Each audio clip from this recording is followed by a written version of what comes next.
Hello again, people. We are here to redo our ministry episode because of technical difficulties, which means, in reality, I had a phone call which cut off my podcast. So it was a paradox demon. Paradox demons showing up, Yeah. Bane spirits showing up, Amori breaking down the doors. Yeah. Oh, God. Won't believe the stuff we put up with. Yeah. And we were drinking. Yeah, there was that too. But we are going to redo our ministry episode here. So it's Jason and Randall. Hey, everybody. Fifth generation podcast here at King's Maker Craft. If you happen to hear any background noise, it's because we're in the back room and we just finished our Tuesday night 5th edition game for Vampire the Masquerade, where I thought they were going to go ahead and go down to the Ministry City, but they did not. Yeah. They decided to go to a Tremere Chantry. So And we had a player pull something completely just wow, the luck. the luck. But legit, she did it. Yeah. She thought and agonized over it and was like, you know what, I can beat him. And we were like, Yeah. okay. Yeah. And she did. And she did, but I won. But So there's a lot of jubilation going on. yes, oh man. It was, anyways, so the ministry used to be Yes. known as the Set Types, followers of Yes. Set. Now they're the ministry. They got a rebrand in 5th edition. And Good for them. Good for them. Well done. You need to rebrand as you go through the same. Yeah, and that is totally on brand for them. It is. They're Yeah. very cultish. Well, they're very Joel Osteen. Yeah, no, they are, and they are very much a clan of the modern night, even though they are very ancient in outlook. Yeah, they have their own god and deity, and they don't even believe in the traditional creation myth of of Kindred. But In fact, he's the original man.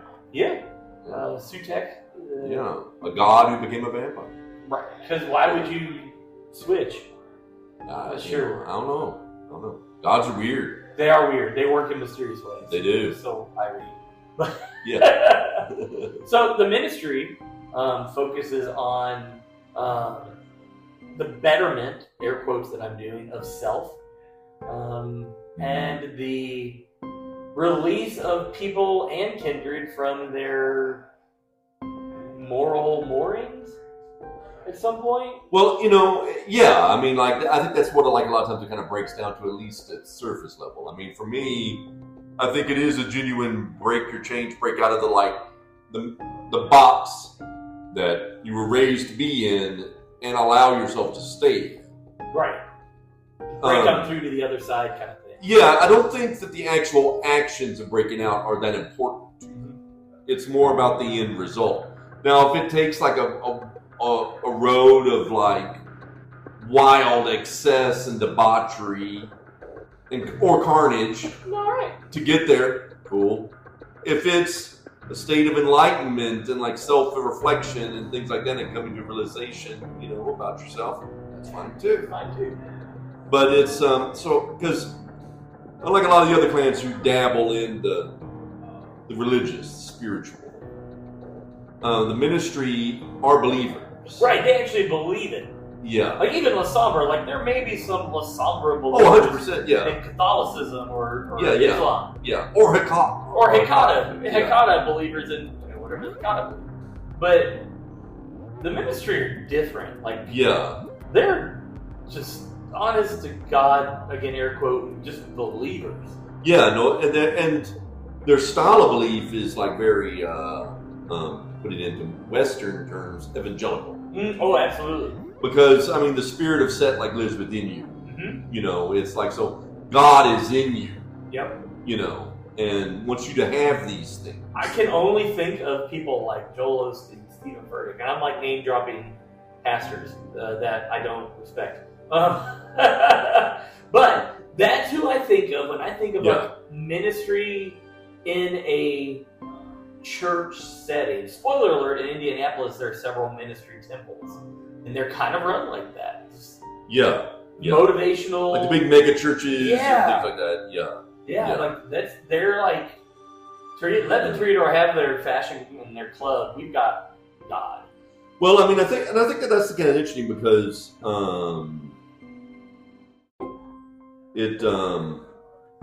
they have they use oftentimes they use superficial trappings of religiosity to try to reveal an actual, from their perception, spiritual truth. Right. So there is a spiritual core from their outlook that's there, but they will often use like the pageantry of existing, so like the big praise like times and everything like that, and it's like with the big Megatron, or not smoke machines. Yeah, and screen. it's like rock bands and all of that stuff. It whatever it takes to get people in. Yes. Yeah. It's about getting that message out there. The ministry are very seeker sensitive. They are. They're just like, all are welcome here. Come and learn and grow.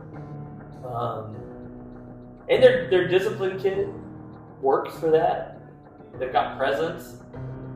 So they can be very charming and attractive and manipulative. And then they've got obfuscate, so you don't see them watching you do things you shouldn't be doing that they're going to use against you later. Yeah. Well, I think that's interesting too, because the presence and the obfuscate. I think that's interesting because it is about, like, the mass appeal is about getting a message out. But at the same time, the obfuscate, because that's an individual kind of stylized, sneaky. Right. I'm watching this person. There's also an individualized thing like this, and that's where I think that like the fun of it, because I mean we all understand like the big overt religious pretenses, and I think everybody gets that about the ministry, right? But it's like, but there's also that individualized thing, that thing where like the ministry will pick up people that are projects, right?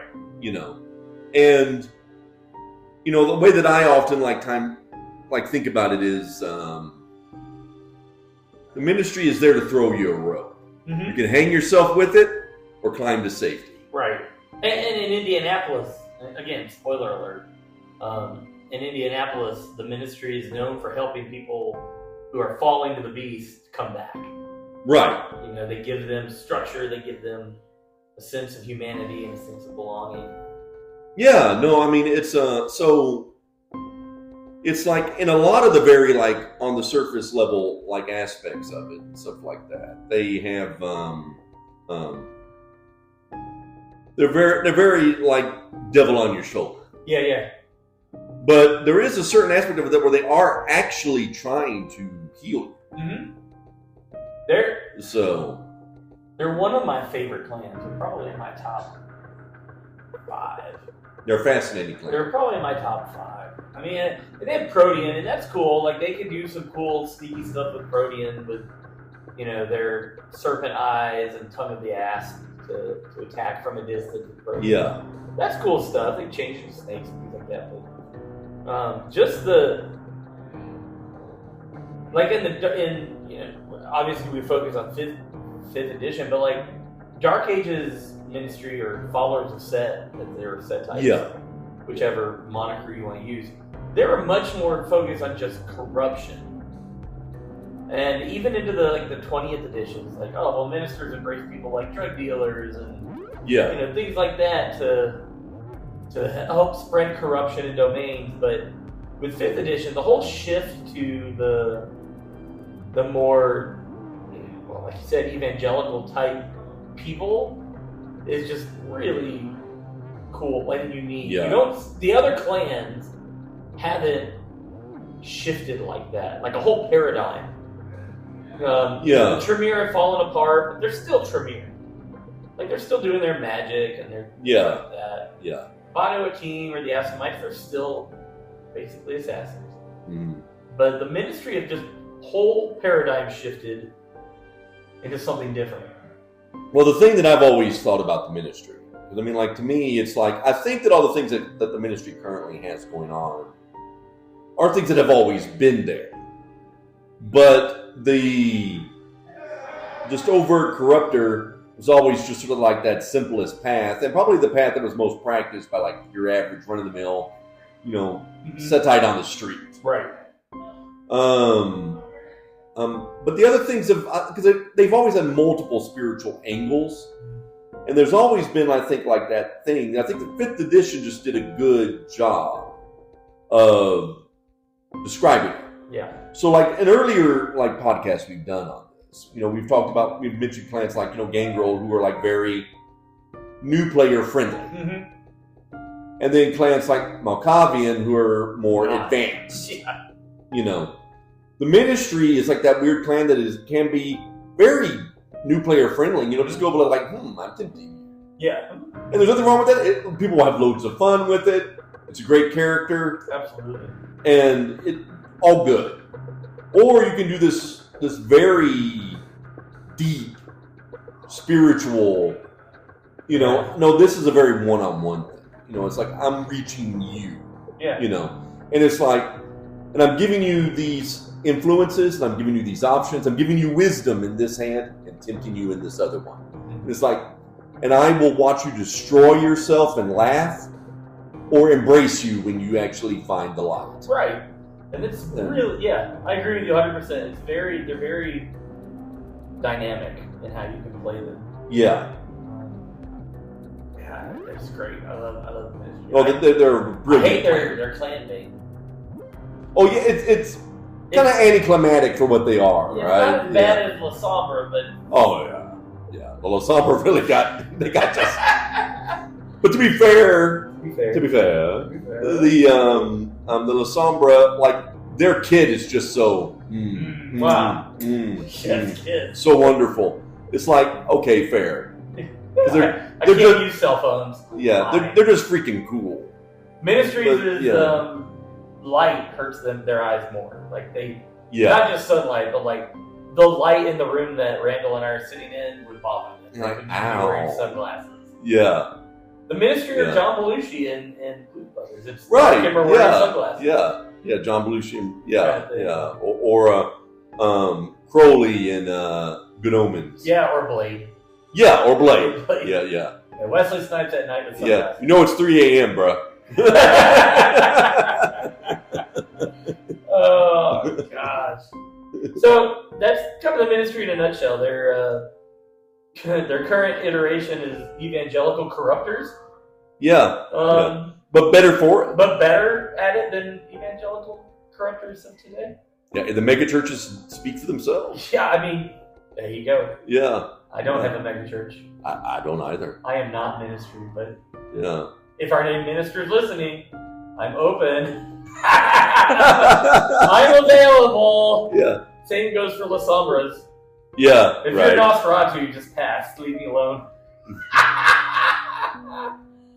Well, that's horrible. Now one's going to show up at my house and be like, oh, yeah? Yeah. I got a Brewhoff friend. Zimishay, give me a call. Yeah, there you go. So, this week we're doing a special double episode. So, we'll be back here after a short break. And then we'll be talking about Werewolf the Apocalypse 5th edition. So switching it up a little bit. So we'll be right back. Thanks for listening, and we'll see you shortly. Take care.